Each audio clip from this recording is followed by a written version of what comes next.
Britney Spears' bid for freedom comes at a crucial moment, locked in a conservatorship controlled by her father, Jamie Spears. Since 2008, the 39-year-old pop singer lost nearly all of her personal autonomy.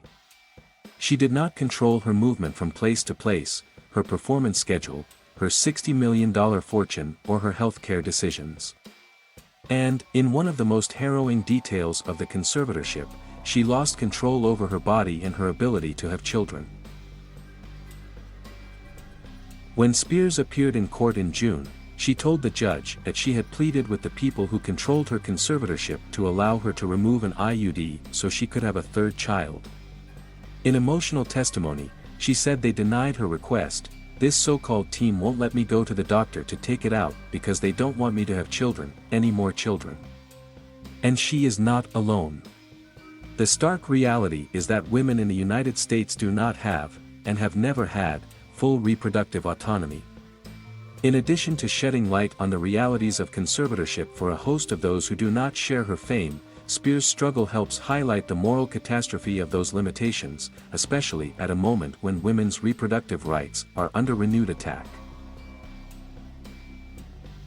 That dangerous specter of a sexually liberated woman has produced centuries of dystopian regulations, bans not only on contraceptive aids but contraceptive knowledge, periods of life in which a woman's ability to consent to sex was stripped away, and the erasure of women's independent identities in the eyes of the law. And especially now, as so many Americans fear the Supreme Court is preparing to strip women of their right to abortion, the Spears case looms especially large. She embodies all those tenuous freedoms women in the U.S. have fought so hard to obtain. Women's lack of autonomy in the 18th and 19th centuries likely comes as no surprise. Enslaved women, because of their status as property, lacked legal control over their bodies, including their ability to have children. By the 1870s, the Comstock Laws, a set of federal obscenity laws that targeted sexual pleasure and reproduction, outlawed not only birth control but also any information about birth control, leaving women to seek black market solutions when they wished to limit the number of children they bore. In the early 20th century, the U.S. made significant advances in scientific knowledge and methodologies, especially as doctors began to develop new professional standards.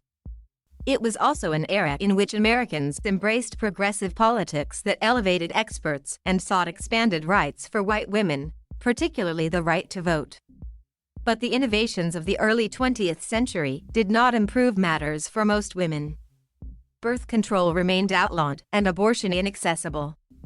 Yet while autonomous control over reproduction remained out of reach for most women, new laws and court rulings imbued doctors and the state with powerful new tools to intercede in women's reproductive lives, thanks in large part to the rise of eugenics. Eugenics, the study and application of research into good genes, not only gripped the scientific community in the United States but the legal community as well.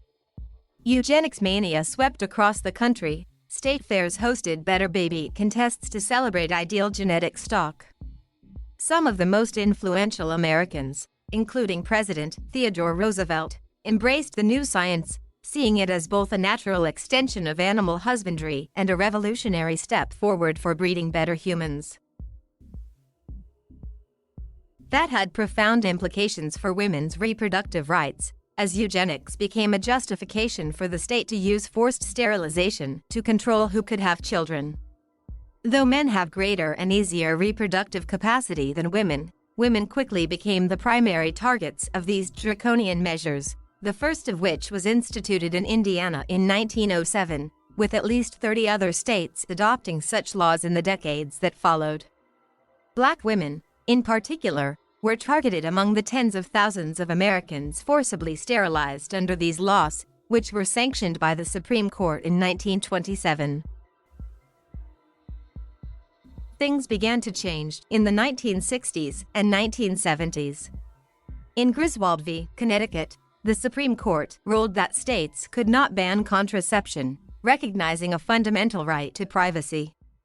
Coming just a few years after the contraceptive pill had been approved by the Food and Drug Administration, this ruling opened up a new era of reproductive control to women. And of course, 8 years later the court sanctioned an expansive new schema for abortion access in Roe v. Wade. And yet none of those changes ushered in an age of full autonomy after Roe. Marital rape would not be outlawed in all 50 states until the 1990s, leaving women with less than complete control over sex. Even Roe did not recognize full autonomy.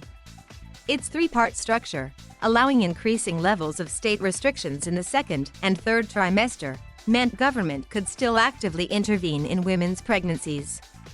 New laws and court rulings in the 1980s and 1990s quickly whittled away at Roe, allowing more and more restrictions.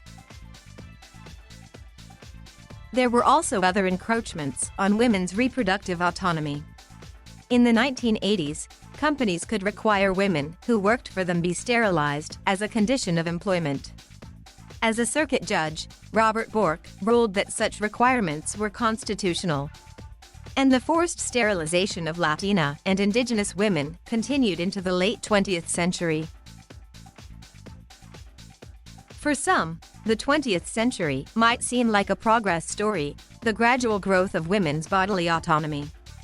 But that autonomy has hit a hard wall in the 21st century, as abortion rights have been rolled back, as the right has wrongly attacked IUDs as abortifacients that terminate pregnancies rather than birth control that prevents them, as the Supreme Court has ruled that companies do not have to cover women's full reproductive services as part of basic health care. That wall has never been more visible than it is now, as the Supreme Court has allowed a Texas ban on abortion as early as 6 weeks to remain in effect and is set in December to hear argument over a highly restrictive measure in Mississippi. Many see in 2021 a replay of 1992, when advocates were convinced the fate of abortion rights was sealed. But this time, the situation looks even bleaker for women seeking reproductive autonomy and all the rights and freedoms that are connected to it.